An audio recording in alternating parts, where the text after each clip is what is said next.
Meu nome é Daniel Abela e o tema da minha palestra é Construindo a Microservice Architecture com Spring Boot. Eu sou professor do curso de Sistemas de Informação da Unifacisa, que é uma faculdade situada na cidade de Campina Grande, na Paraíba. Lá, além de professor, sou coordenador de 3 especializações: a de gerenciamento de projetos, qualidade de software e desenvolvimento mobile. Por fim, também atuo como líder técnico no Virtus, que é vinculado à Universidade Federal de Campina Grande, para projetos de pesquisa, desenvolvimento e inovação. E eu tenho uma boa experiência com gerenciamento de projetos e desenvolvimento de software. E vocês podem encontrar mais detalhes no LinkedIn e até a gente manter contato. O roteiro da palestra está organizado primeiramente com a parte... A gente fala um pouquinho da parte de fundamentação teórica, para que vocês entendam um pouquinho da prática. Não é tão exaustiva a parte teórica, mas aí posteriormente a gente começa a falar um pouquinho na prática de Spring Boot, Spring Data, colocamos o Mongo na jogada, que é um banco de dados NoSQL, e por fim a gente fala um pouquinho de Microservice Architecture para encerrar a palestra. Estão prontos? Antes da gente começar a prática, a gente precisa entender um pouquinho a teoria, tá, relacionada. E eu vou começar falando sobre Web Service no estilo REST, tá? Essa imagem abaixo aqui representa bastante. E ao lado esquerdo temos Client, tá? Que ele representa uma aplicação PHP, uma aplicação Android, o que seja. Ou seja, seria qualquer coisa que esteja consumindo o meu Web Service. Por exemplo, até um navegador poderia ser o meu client. Tá? Vamos lá. Toda vez que ele solicita alguma coisa, ele faz uma requisição HTTP. Que, lembrando das nossas aulas de redes, poderia ser o quê? Os mais comuns: um GET, um POST, um PUT ou um DELETE, tá? E isso aí, por sua vez, chega no Web Server, tá? Que faz a chamada Web Service, tá?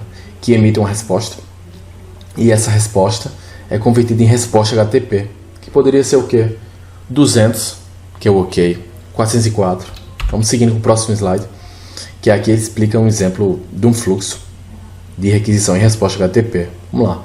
Vamos supor que o navegador, que é o nosso cliente, ele solicita o arquivo estilo de CSS.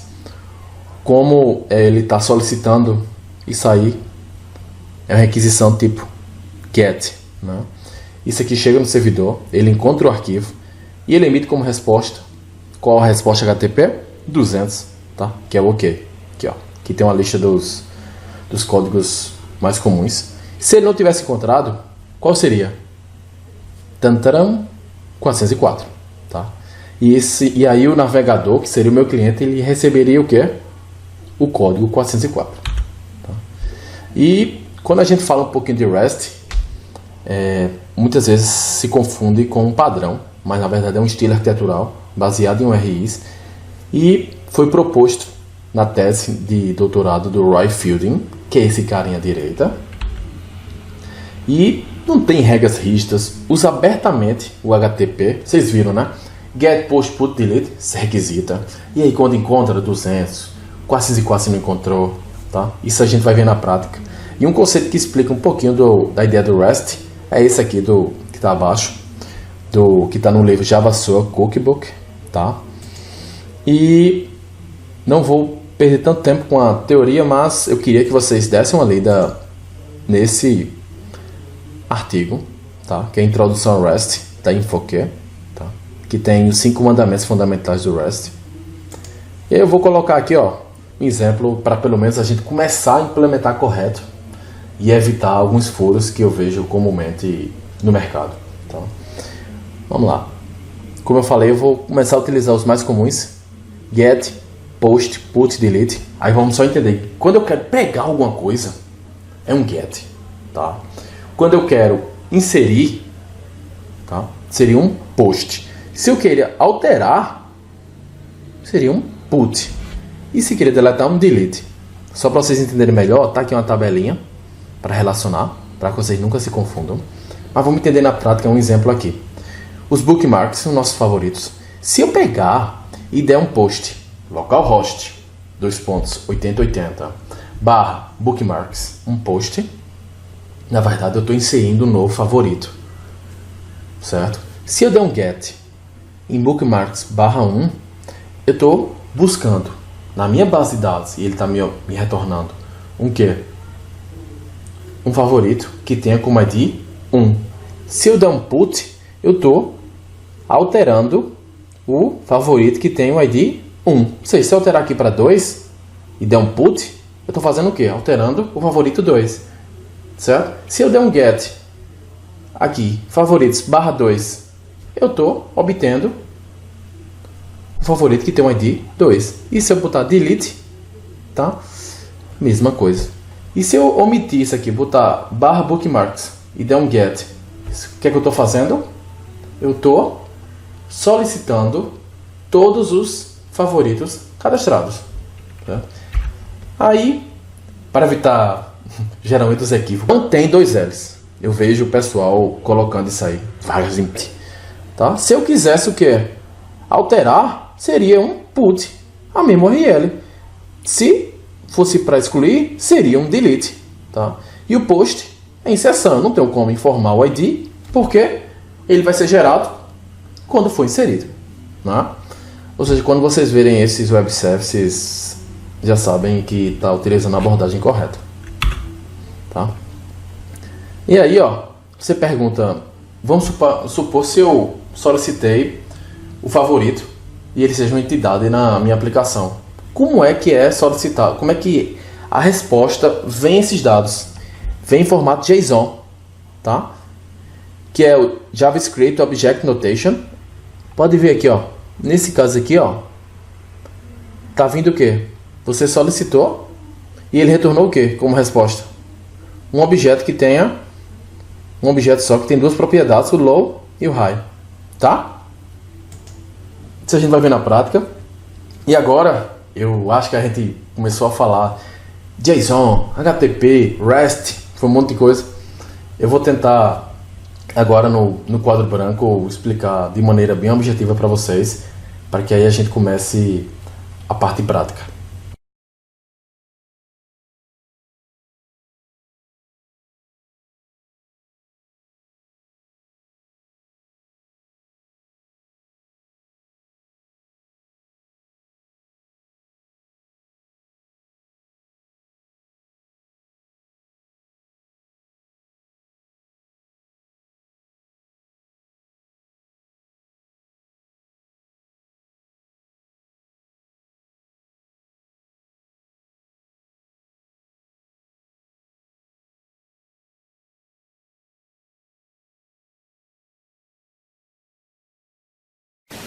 Pois bem, pessoal, agora vamos juntar os pedacinhos de tudo que eu expliquei. Tá? Primeiramente, vamos supor que um desenvolvedor está criando uma aplicação acadêmica para uma instituição de ensino superior. Tá? E, primeiramente, a gente vamos modelar 2 web services, o usuário e o funcionário.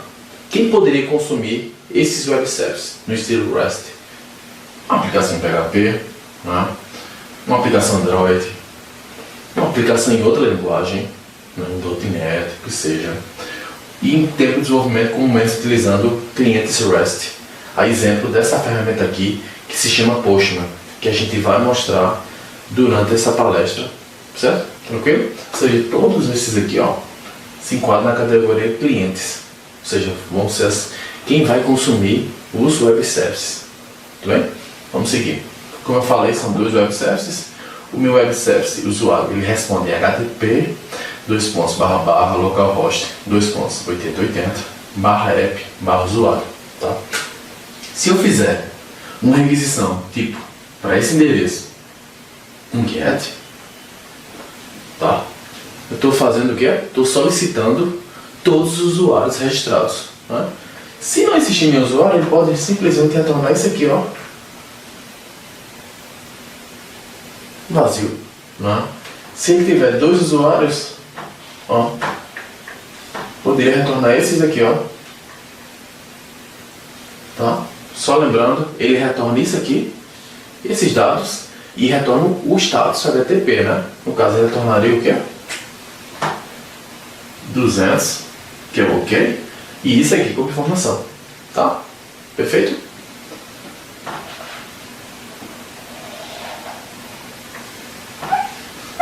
E se eu fizer um GET especificando, ó, barra, o identificador do usuário, por exemplo, aqui eu estou querendo obter informação, porque é um GET, em usuário que tem o ID 1. Tá? E o que aconteceria? Viria um retorno 200 OK, com essa informação aqui, ó, os dados específicos do usuário Adnan. Ok? Perfeito?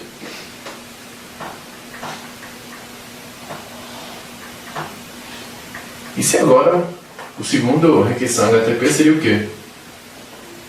Seria um post. Tá? O post, como eu falei a vocês, seria o quê? Equivalente a um insert. Tá? Se eu der um post, eu tenho que especificar o que eu vou inserir. Pronto. Do mesmo jeito a resposta naquele formato. Tá? Formato JSON. Tá? Pronto, especifiquei ID 1 e o nome Adnan. Pronto. Quando eu der um post nesse endereço e passar essa informação, vai ser persistida. Aí o que acontece? Quando eu fizer um get, tá? /1, ele vai me retornar essa informação com 200 OK. Tudo certo? Pronto. O put, né, ele é similar ao post, só que ele representa um update. E o delete, para a gente concluir, eu especifico aqui, tá? Ó, eu quero deletar o usuário que tem o ID 1. E ele me retorna o quê? Ele pode retornar 200 OK, tá? Se ele conseguiu deletar. E se não tem um usuário com ID 1, ele poderia retornar o quê? 404, tá?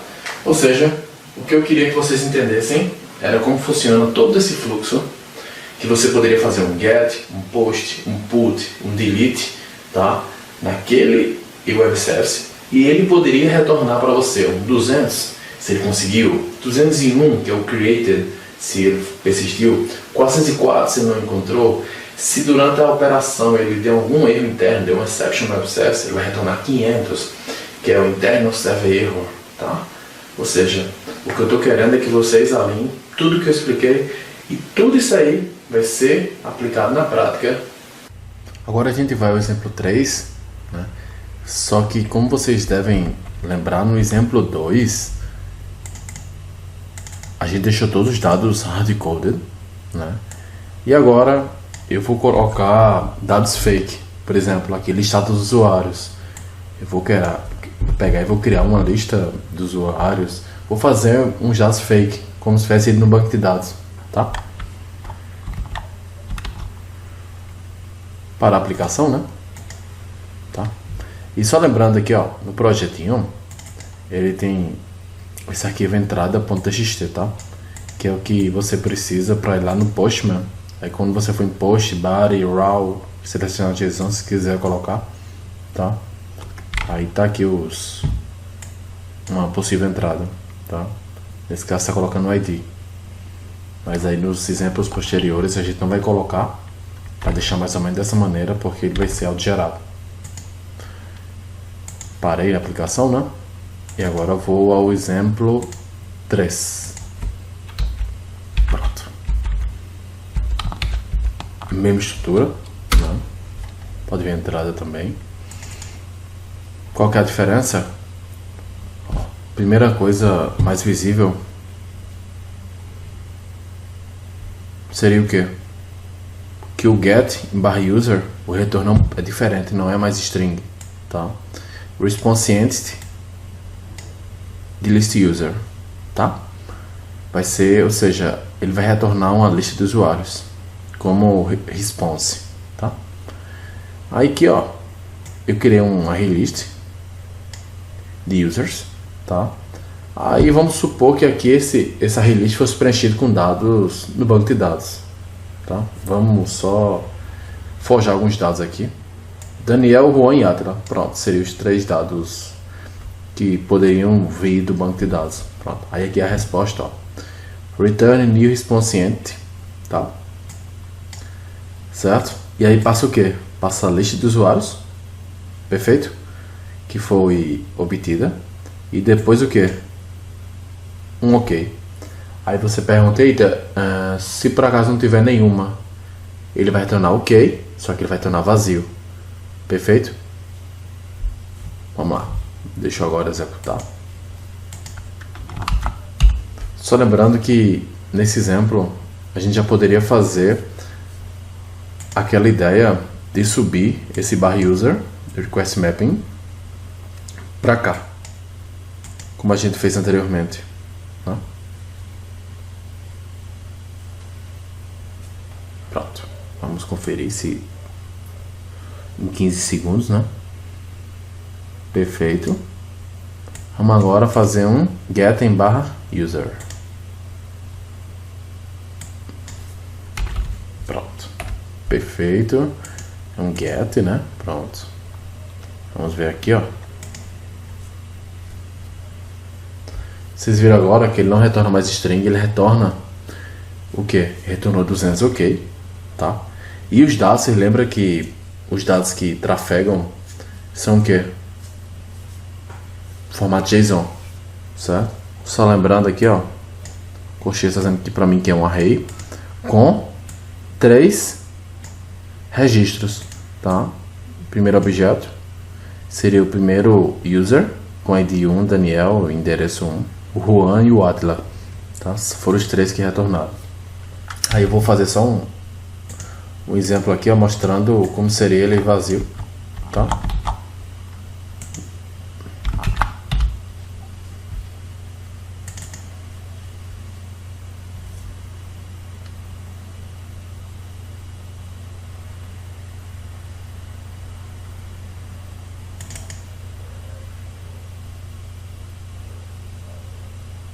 Pronto, já foi. Agora, ó, você vai ver que ele retornou só os 2 colchetes, né? Veio o que? Uma lista vazia. Perfeito? Vou só devolver o código, né? Mas aí eu, ó, em barra user barra id, ó, pode ver que ele já trabalhou de maneira simplificada. O nome é id depois. Você que inventa esse nome, né? Como eu falei. E aí, ó, id aqui também. E anota com path variable, ou seja, tudo que você depois de barra user passar, ele vai jogar nessa variável. Perfeito?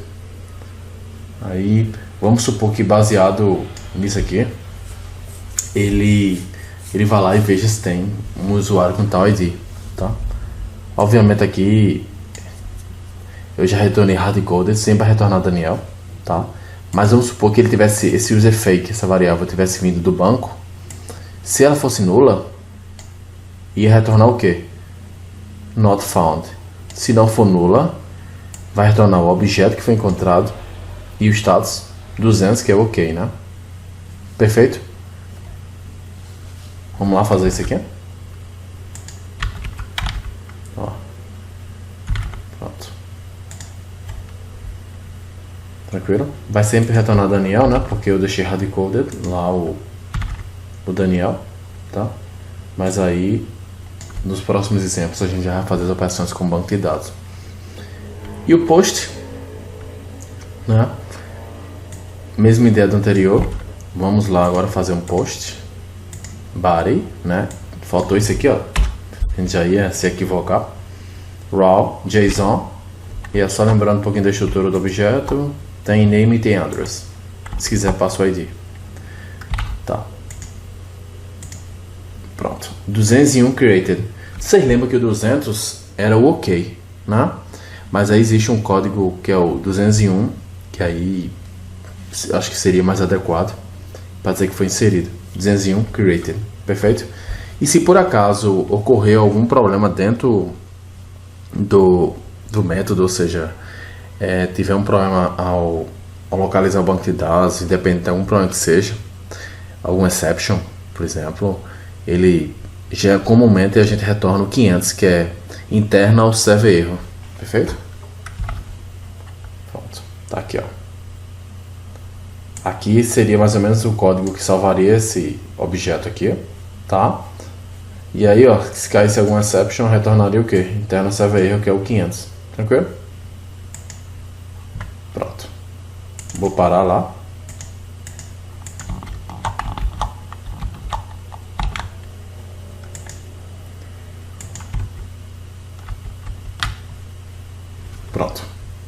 gente está evoluindo, né? Pronto, tá aqui toda a explicação. Fizemos o get, um post, né? Agora vamos pro exemplo 4. O exemplo 4, ele basicamente só mostra a utilização do path variable, tá? Aqui, ó, o path variable foi mais ou menos como a gente mapeou, ou seja, nome aqui, algum nome. Depois de /pp, /usuário, você passa alguma coisa, tá? Aí ele mapeia para cá e joga nessa variável aqui, porque tem o mesmo nome, mas tem que estar anotada com @path variable, senão não funciona, tá? Basicamente isso. Mas existe uma outra utilização, que é request params, que aí não é mais como path variable. Ele seria, ó, o path variable, geralmente você chama dessa maneira aqui, né? Usuário Daniel, né? Aí Daniel mapearia para cá.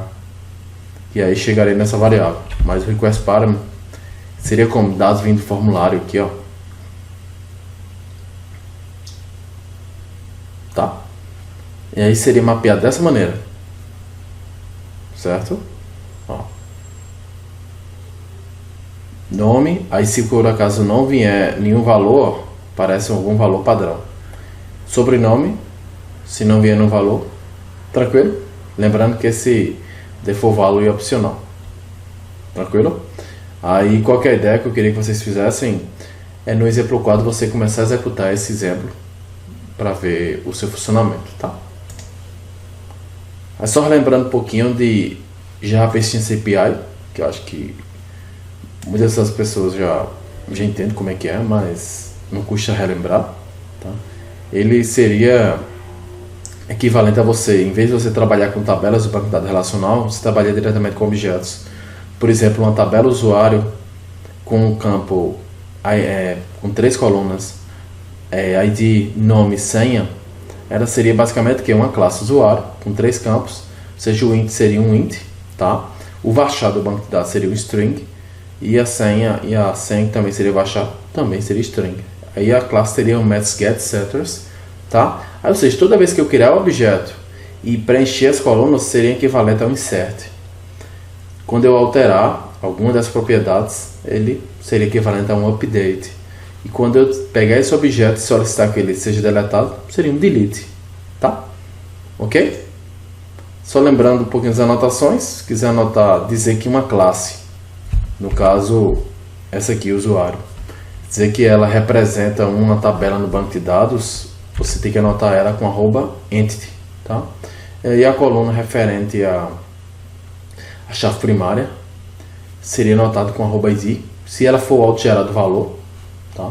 Generated value. E as colunas você anota normalmente, tá? Não vou perder muito tempo, mas essa anotação aqui, @column, tem alguns campos que estão bem descritos aqui, tá? Se quiser limitar o tamanho, certo? Se quiser quantidade de vírgulas antes e depois da vírgula, tem muitas coisas que vocês podem. JPA é um tema bem mais abrangente, mas eu só estou fazendo um review aqui, tá? E agora vamos voltar, começar a aplicar o JPA, certo? Vamos agora por exemplo 5, que aí, ó, ele já começa a aplicar JPA.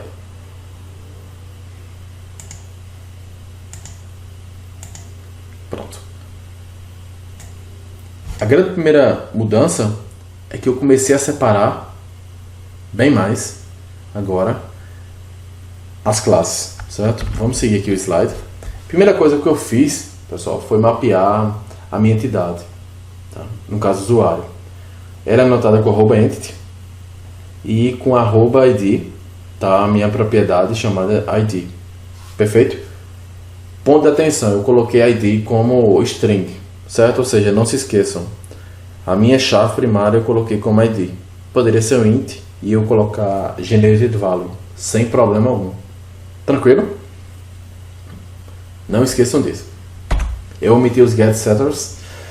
E aí, ó, o segundo passo, criei a minha entidade, certo? Eu vou criar agora uma classe que o quê? Que ela faz a manipulação dessa entidade no banco de dados, ou seja, ela faz o quê? Inserir um usuário, no banco, ela que faz uma exclusão, uma alteração, perfeito? Na verdade, a gente, quando está trabalhando com Spring Boot, a gente vai criar um repository, certo? Que é o que? É uma classe que vai manipular essa entidade. Vamos para cá. Domain. Pode ver aqui, ó. Tem a classe anotada com arroba int, arroba id, perfeito? Get setters, construtor vazio, tranquilo? Nada demais. Aí agora, ó, eu vim aqui para minha repository. Pronto.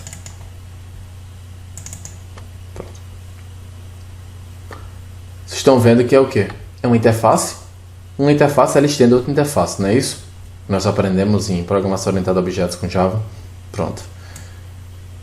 User repository, porque é o que? É uma classe que atua como gerenciamento da parte de banco de dados de usuário. Extend JP repository. E como ela é referente a user, você passa aqui. User. Aí você pergunta, eita Daniel, e esse segundo parâmetro seria o quê? Pronto. Seria o tipo da chave primária de user. Vocês se lembram que era string? Aí tá. E se fosse int? Eu não consigo colocar int aqui, né? Aí você faria o quê? Deixaria int lá na classe, perfeitamente. Aí você colocaria aqui assim, ó. Integer. Perfeito? Tranquilo? Aí aqui, ó. Esse método eu vou apresentar eles depois, para que serve. Mas saiba que é o seguinte, dessa maneira aqui, certo? Ele já tem todas as operações de CRUD já feitas. Você pergunta, primeira pergunta que vocês poderiam me fazer. Como é? Quem é que implementa essa interface? É o Spring Boot, tá? Você não vai precisar criar uma implementação dessa User Repository, perfeito? Tem uma forte recomendação agora, que é você pode substituir o JPA Repository por CRUD Repository. E na minha opinião pode ser que seja melhor, porque quando você estende CRUD Repository, ele serve tanto para no SQL como para banco de dados relacionais, tá? A gente vai ver isso aí posteriormente. Vou manter, mas saiba que desta maneira já tem todas as operações de um CRUD, perfeito? Vamos lá. Lembrando que repository é um padrão de projeto apresentado por Martin Fowler no livro Patterns of Enterprise Application Architecture. Tranquilo? Tá aqui a explicação do que eu falei. Certo? E agora, ó, pronto. Já temos a nossa entidade. Já temos o repository, que faz a parte de gerenciamento do acesso ao banco de dados do user, ou seja, o user repository. Certo? E agora a gente vai ter uma classe que faz toda a parte da parte de negócios, ou seja, uma classe que se refere à parte de negócios, ou seja, uma classe que vai ter toda a lógica de negócio. Seria a nossa service. Se é a classe de service de usuário, seria user service. Você anota com @service, como vocês estão vendo aí, certo? E aí, ó, dentro da minha classe de lógica de negócio, eu preciso ter acesso ao banco de dados, certo? Aí como é que eu faço? Coloco user repository e coloco no repository. Uma vez que o Spring ele trabalha com injeção de dependências, você não precisa instanciar, até porque user repository é uma interface, né? E aí, ó, você anota com @autowired, porque aí quem vai se encarregar de criar uma classe que implemente o user repository e injetar nessa variável repository vai ser o próprio Spring Boot, feito. E aí ele tem dois métodos. Deixa eu mostrar diretamente aqui na classe, no exemplo 5, certo? Pode ver que eu criei os pacotes bem separados. Aqui, ó. Pronto. Eu dei uma facilitada aqui. Criei uma interface, né? E aí, minha classe que implementa essa interface. Eu poderia muito bem até eliminar se eu quisesse a interface. Vocês vão ver agora, eu vou tentar eliminá-la. Pronto. Perfeito. E agora eu vou só renomear essa aqui para User Service. para facilitar o entendimento de vocês. Pronto. Tranquilo? Pronto.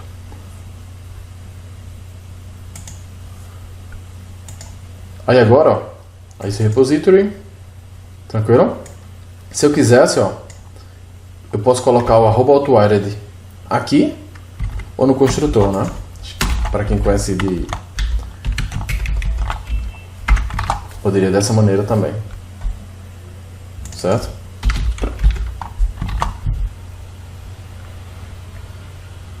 Agora vamos lá. Só lembrando o repository, nossa classe que acessa o banco de dados. Aí ó, criei meus métodos de negócio. Get by ID, list all user, aí save. Aí ó, aqui uma regra de negócio. Ele verifica se já tem algum, né? Se já tem, ele lança um exception. Pronto. Isso aí, se caso ele não lança exception, ele salva. Pronto. Vamos aqui mostrar um pouquinho. Só alguns métodos para você ver que é bem interessante esse repository. Pronto. Olha só, ele tem um método count, que isso faria o quê? Ele vai ver quantos registros tem de user no banco de dados. Tá vendo esse delete aqui, ó? Ele passa como parâmetro o quê? String. Você pergunta, eita, é delete? Que string é essa? Vocês lembram que lá no repository a gente colocou esse segundo parâmetro aqui, ó, generics aqui como string. Pronto. Isso aqui, ó, quando você está mostrando esse delete aqui, é um delete by ID, ou seja, você vai passar a chave primária e ele vai eliminar pela chave primária. Ou seja, vamos fazer só um teste para você mostrar, para mostrar a você como aquilo é verdade. Vou colocar aqui enter, e você vai ver que a assinatura do delete vai modificar. Ó, tranquilo? Vou deixar como estava, né? Que é o correto. Pronto. Pronto. Perfeito. Delete all, né? Exists, aí passa o que? A chave primária. Find all, ele retorna todos os usuários registrados no banco de dados. Esse find by name fomos nós que criamos, mas eu vou mostrar. Esse find one seria o que? Seria você passaria a chave primária e ele ver se tem algum usuário, se não ele retornaria nulo. Tranquilo? Pronto. Esses são os... E aqui, ó, save, se você quiser, para salvar o usuário, tá? São esses os métodos que já são implementados por padrão. Pronto. Vamos lá. Alguém quiser um método de negócio que pegue pelo ID, passa o ID, pronto, me chamou lá, find one, passando o ID. Perfeito. Mandar listar todos os usuários, tranquilo. Repository.findAll. Beleza? E aí, ó, agora eu vou fazer o meu método save. Certo? Aí eu vou passar o que? O usuário, certo? Aí só uma dica, ele lembra que ele vai vir lá do meu controller. Lembra que a gente fez com post? Lembra, não? Pois vamos lá. E aí, ó, ele vai ver se o usuário existe. Repository.findOne. Aqui a gente tem um errinho que eu espero que vocês tenham detectado. Lembra esse find one? Esse find one, ele faz a consulta pelo ID, né? Só que o ID do meu usuário não é nome, é ID, né? Pode ver aqui, ó, é ID. E eu estou passando por nome, ou seja, não vai dar certo. Por isso que lá no repository, o que foi que eu fiz? Eu criei o método find by name. Aí você pode perguntar, Daniel, como é que ele vai gerar essa consulta? É find by e depois o nome da coluna. O nome da coluna lá na entidade user é name, então aqui é name. Uma pegadinha, você tem que colocar maiúsculo, porque senão ele não consegue identificar que isso aqui é uma propriedade, tá? Daria pau. Aí aqui, ó, find by name e passa o name. Pronto. Ele vai fazer um quê? No final das contas, vai fazer um select buscando um usuário que tem a coluna name igual ao que eu passar. Não precisa de implementação, o Spring Boot se encarregará de fazer e até a consulta também, tá? Pronto. O correto aqui seria o que? Find by name. Pronto. Aqui, ó. Passei o nome, né? E aí, ó, se o usuário já existir, vou ter que gerar essa exceção, né?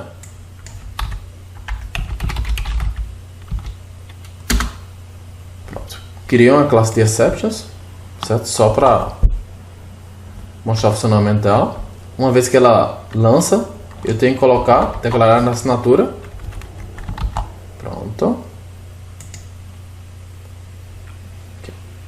Não tem nenhum argumento. Pronto. E agora tem que declarar na assinatura. Pronto. Perfeito. Se por acaso ele não cair nessa exception, o que é que ele faz? Salva. Não é? Perfeito? Pronto. Agora vamos subir para uma camada mais acima, ou seja, o controller e user controller. Se é de usuário, user controller. Aí, ou seja, anota com REST controller a classe, né? E do mesmo jeito que eu tinha feito, ó, eu posso anotar com a robot-wired dessa maneira aqui, né? E tirar o final. Pronto. Perfeito. Certo? Aí, ó, se eu der um get em /user, ele vai pedir a camada de serviço que lista dos usuários. Que no final das contas, a camada de serviço vai pedir ao repository, que vai lá no banco de dados e faz. É assim que funciona. E aí retorna o quê? Ok, né? E agora esse aqui, ó. Vamos agora, ele vai fazer um get por ID. Isso aqui ele vai mapear para essa variável, por causa do path variable. Vai fazer o quê? Um get by ID, né? E aí, ó. Se esse usuário for igual a nulo, é porque o quê? Not found, não foi encontrado. Se por acaso ele foi encontrado, retorna o objeto, a informação dele, com status 200, que é o OK. Vou dar um post em /user. Basicamente eu peço a minha camada de serviço que salve. Que aí ela vai fazer o quê? Vai ver se existe alguém já com esse nome. Se existir, lança exception, tá? E aí, ó, se não, salva. Tranquilo? Se por acaso ele conseguir salvar, ele responde para o usuário o quê? 201 created. Caso contrário, eu mandei imprimir a stack trace e ele retorna o quê? 500 internal server error. Perfeito? Essas modificações que vocês estão vendo vão ter todas submetidas no GitHub. Tá? Vamos lá. Agora eu só fiz uma modificação para deixar mais elegante o código. Subi o request mapping como eu tinha feito antes, certo? Ou seja, aqui não vai ter o value porque já não precisa. Aqui só a diferença, ó, ou seja, o /id no final. Aqui não tem, tá? Ok? Vamos fazer os testes para ver se está funcionando direitinho. Um get vai listar todos os usuários, né? Perfeito. Um post, ele vai fazer o que? A inserção, não é isso?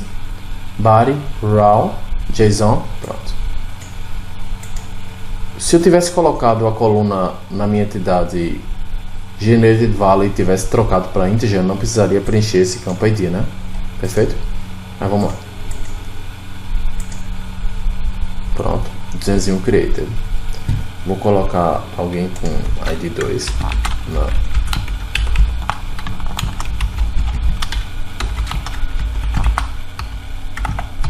Pronto. Ok. Pode ver aqui agora, ó. Quando eu dei um get, foram criados os dois. Quais são os métodos? Eu fiz o post que nós fizemos, um get e um get por ID. Vamos fazer agora um get por ID. Vamos fazer por 2. Deveria retornar só o Abela. Pronto. Aqui, ó. Perfeito. Vocês conseguiram? No slide tá acho que tá bem interessante.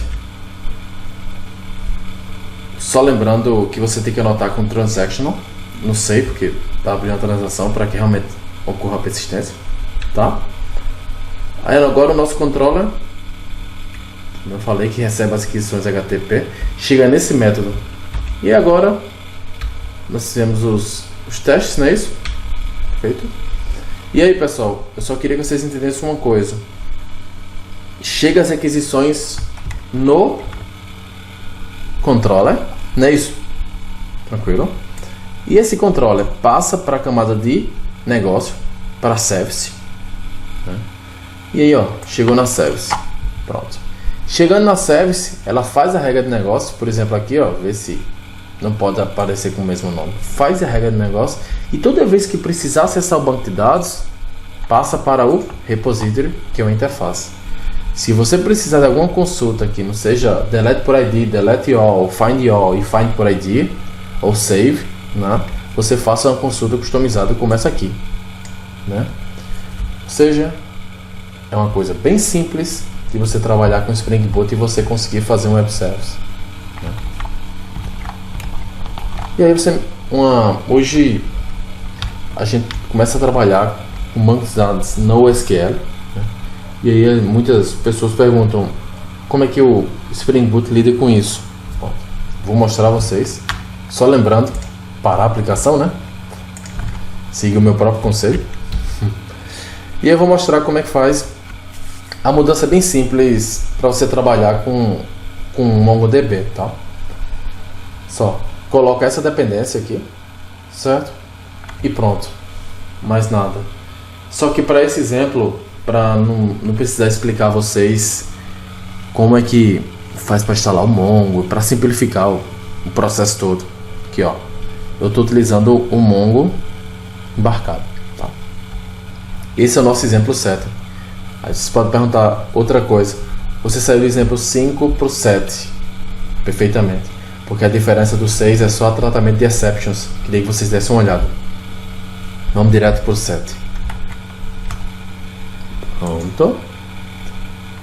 Vou fechar todos os projetos que eu tinha trabalhado. Vamos agora, por exemplo, 7. Pronto. E aí, muda o que? Vamos olhar o repository. Pronto. Muda, porque não é mais, agora é Mongo repository. Muda o que mais? Lembra, user? Nós usávamos anotações do JPA. Agora, ó, o arroba ID, por exemplo, ele não é do JPA, ó, é essa aqui, ó. Tranquilo? Pronto. E aí, só lembrando o que eu expliquei, as dependências aqui, ó.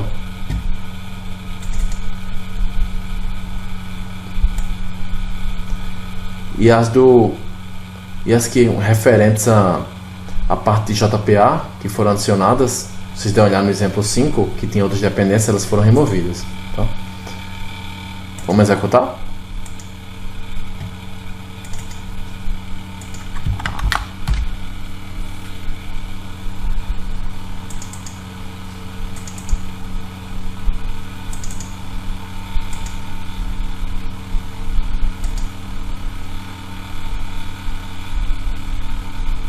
Pronto. Demora um pouquinho, que ele está baixando o Mongo embarcado.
Pronto, ele extraiu para uma pasta, pronto.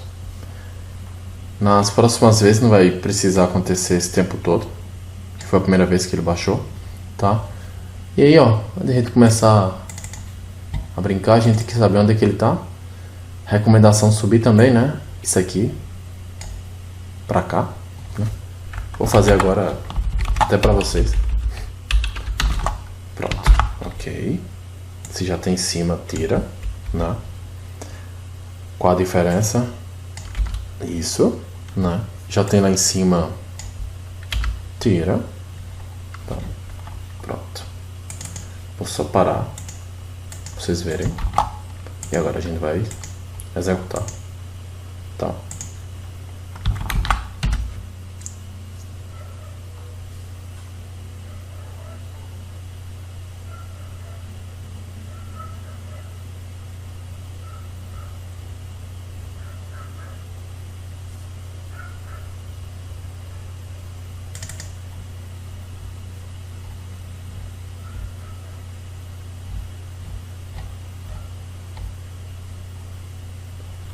O Mongo aparentemente já está sendo executado, tá?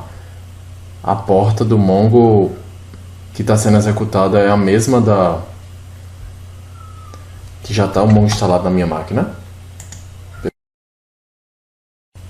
Pois bem, aquele problema ocorreu porque eu tenho uma instância local do Mongo e ela roda na mesma porta do Mongo embarcado, né? Que é a 27017. Eu vou agora trocar a porta daquela mesma maneira que a gente trocou a porta que roda o Tomcat, tá? Que era 8080, não sei se vocês se recordam, a gente trocou para 80 e 82. Pronto. Agora, criar o arquivo Properties, tá? E colocar uma... Pronto, por exemplo, tá?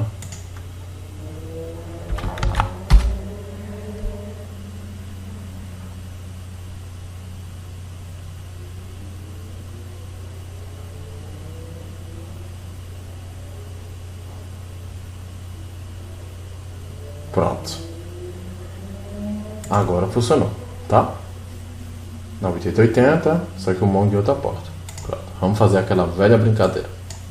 Aqui deu 404 not found. Não tinha inserido nada, né? Pronto. 200 ok, né? Post. Confiro. 200 created. Vamos verificar se foi inserido. Ó, foi inserido o Abela. Vamos ver se o Abela recebe pelo... Pronto. Perfeito. Pronto.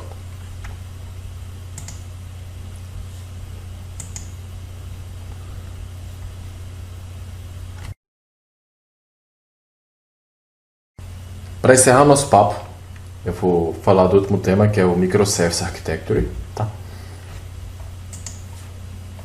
A gente comumente escuta falar sobre arquitetura monolítica, ou seja, está tudo reunido num único módulo. Por exemplo, um sistema de e-commerce, tá? Poderia, por exemplo, o recurso produto, o recurso carrinho de compras estarem todos concentrados num módulo só, certo?